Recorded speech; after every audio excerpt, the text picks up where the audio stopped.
January 22, 1942. Dunkirk, France. The wind howled over the chalky sands as the tide surged relentlessly, reflecting the chaos of the war that raged around it. The beach had become a killing field, a narrow strip of land caught between the advance of the German army and the cold, merciless sea. The men gathered here were the last remnants of the British Expeditionary Force, the survivors of a shattered army that had been outflanked and cornered. They had nowhere to run, nowhere to hide. Every passing moment seemed to bring the Germans closer, their tanks and infantry pushing relentlessly towards the coastal town.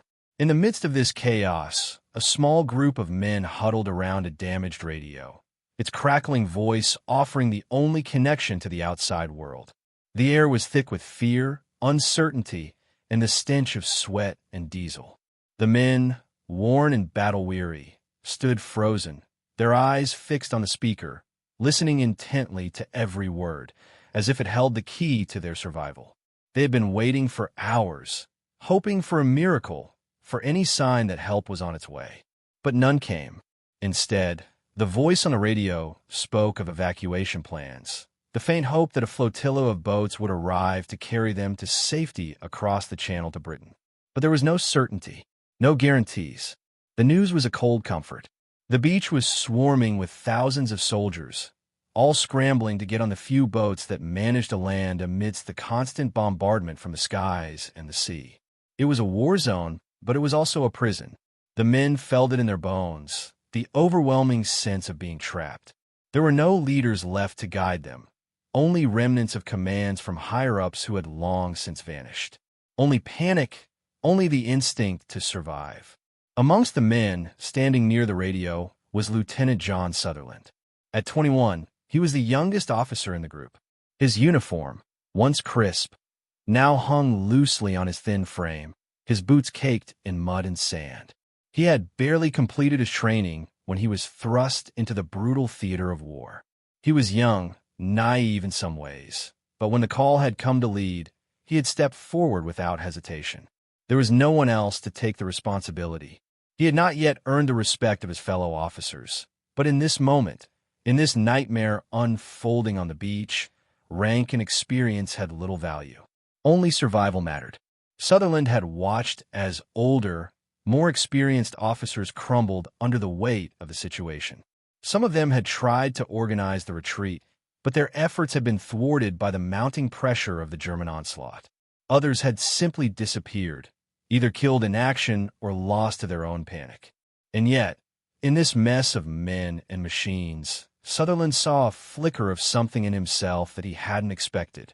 He saw the clarity that comes with the realization that the rules no longer applied. The idea that he could sit back and wait for the evacuation orders to be handed down was gone. This wasn't about following orders anymore. It was about making a choice to act when everyone else seemed frozen in fear. "Sir, what's the plan?" A soldier broke the silence, his voice shaking with both fear and desperation. Sutherland glanced around at the men who had been under his charge. They were all looking to him now, as though he held the answer, as though he knew the way out of this nightmare. He didn't, but he had no choice but to try. The sound of approaching aircraft made the ground tremble beneath them. The unmistakable roar of the German Luftwaffe, the deadly dive bombers that had been strafing the beach for hours, shattered the stillness. The sky darkened as the planes dropped their payload, the explosion sending shockwaves through the sand, deafening anyone nearby. Soldiers screamed, ducking for cover, scattering like frightened rabbits. Sutherland's mind raced. The situation was becoming more dire by the second. Every moment spent waiting for a miracle was a moment closer to death. The boats were few and far between, each one filled to capacity with men desperate to escape, leaving the others to fend for themselves. The only option was to move, to act. The chance to evacuate was fleeting, and if they didn't take it now, it would be gone. "We have to move toward the pier," Sutherland said, his voice low but firm. "It's the only place the boats are landing. If we don't get there, we won't get out." He turned to his men, their eyes wide with disbelief, yet something in his voice seemed to stir them. They had seen their officers falter, seeing their commanders freeze up in the face of danger. But here, in this moment of raw fear and impossible odds, this young officer was offering them a lifeline, a thread of hope amidst the darkness. "Get to the pier now," he shouted, urgency lacing his voice. "Move quickly, stay low. No one stops for anything. Just keep moving." With no time to argue or even think, the men followed, stumbling over rocks and debris, dodging gunfire as they made their way toward the pier. The sound of explosions and machine gun fire echoed in their ears as the German forces drew nearer, their firepower relentlessly tearing apart everything in their path. Yet, somehow, Sutherland kept them moving, pushing forward with an intensity that felt almost otherworldly. There was no time to question, no time for fear. Only action, only survival. As they neared the pier, the sight of the evacuation boats sent a flicker of hope through the men. But that hope was quickly replaced with the crushing realization that they weren't the only ones trying to get on those boats. The line was long, and the space was limited.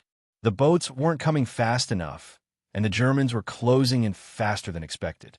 "We're going to need more boats," Sutherland muttered, his mind racing to find a solution. But there was no time for strategy, no time for a plan. They had to act quickly, or they would be trapped. Sutherland grabbed a soldier by the arm.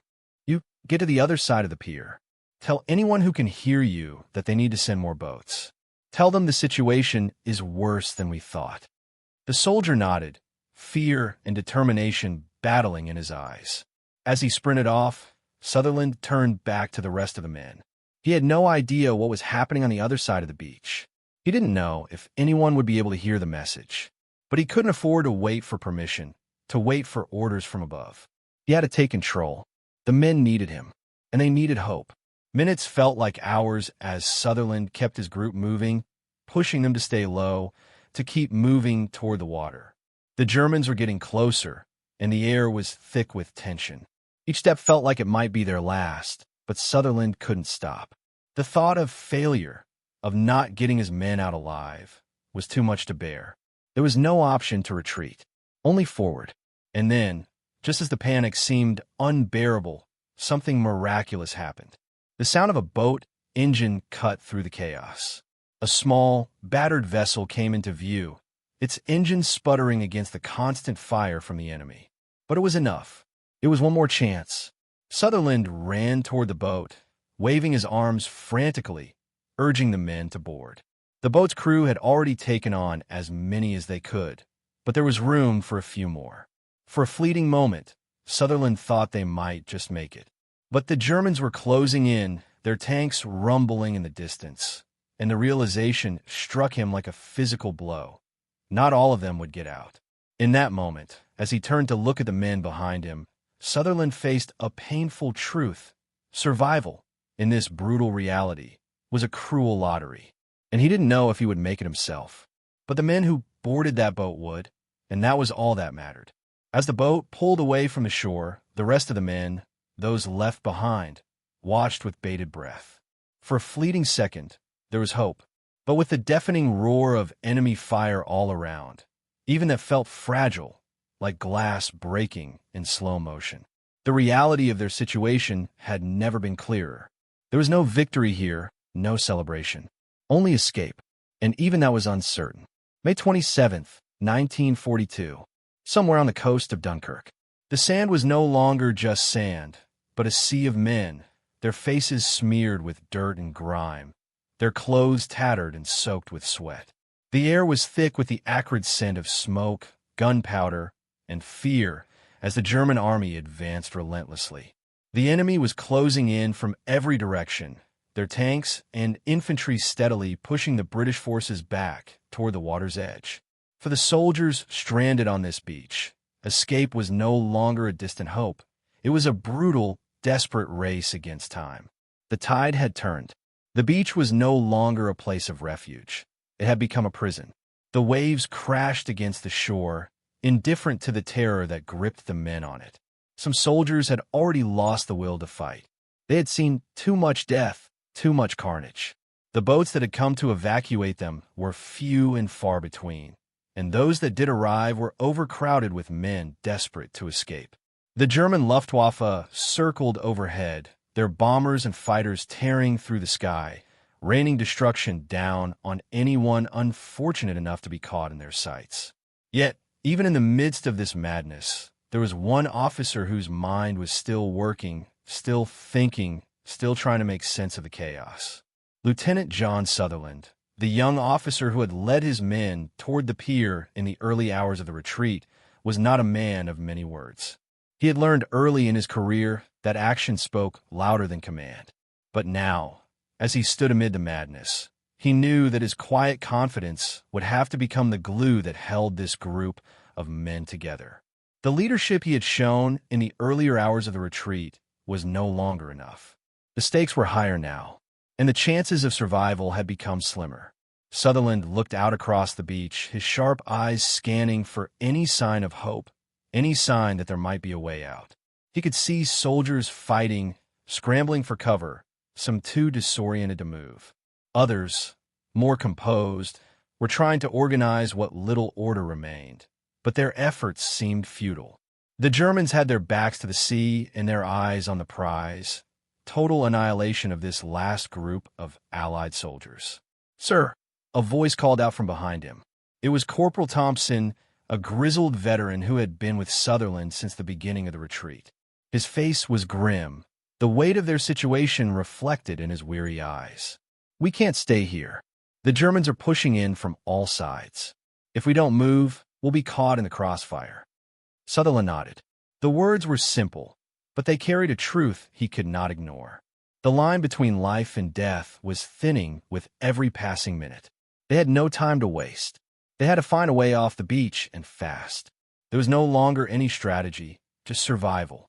The world around them was collapsing, but Sutherland refused to let the men under his command succumb to hopelessness. There was always a way forward, even when it seemed impossible. "We move now," Sutherland said, his voice calm but filled with authority. "Head toward the western edge. There's a small boat dock over there. We might find something, anything, to get us out of here." The group of men, their faces set with determination, began to move. They had no illusions about the danger. They were fully aware that every step they took brought them closer to the enemy. Yet, there was something about Sutherland's presence that gave them the courage to keep moving. Even though he was young and relatively inexperienced, his decisions were clear, his leadership instinctive. The chaos of war had created a void, and in that void, Sutherland was becoming something more than just a young officer. He was becoming the embodiment of hope. The sound of enemy planes grew louder, the roar of their engines sending vibrations through the ground. Sutherland led the group with a steady pace, his eyes constantly scanning the horizon, watching for any signs of the enemy. As they moved, he was acutely aware of the impossibility of their situation. The beach was crowded, but it wasn't the crowds that made him uneasy. It was the sense that time was slipping away, that every second spent waiting was one closer to being trapped.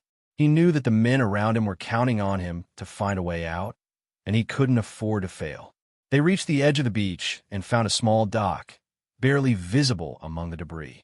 It was a lonely, neglected place, but it might provide the escape they desperately needed. Sutherland motioned for the men to spread out, keeping low as they moved. They weren't out of danger yet, far from it. The Germans were still advancing, their positions growing closer with every minute. There was no time for hesitation. The dock was their last chance. Sutherland approached one of the small boats moored at the end of the dock. It was an old fishing vessel, its hull battered by years of neglect, but it was a boat nonetheless. He could hear the soft creaking of the wood as he climbed aboard, his boots sinking into the wet planks. It wasn't much, but it was something. He turned to Thompson, who was standing by the shore, watching with a mixture of skepticism and hope. As Thompson scrambled back to the group, Sutherland surveyed the small boat. It wasn't built for a large number of men, but it would hold a few, enough to give them a chance. As the others climbed aboard, he realized the gravity of the situation. Every decision was a risk. Every man he allowed on the boat was one less chance for survival for the others. The enemy was closing in. The boats were few. The time was running out. "We're not going to make it." "Are we, sir?" one of the soldiers asked, his voice breaking the silence. Sutherland turned to face the man, a young private who had been with him from the beginning.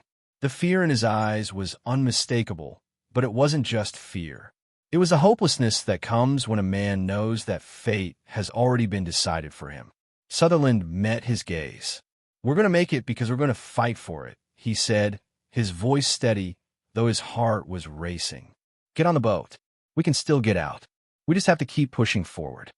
The young soldier nodded and stepped aboard the boat, but Sutherland could see the doubt still in his eyes. He could feel it too, but there was no room for doubt now.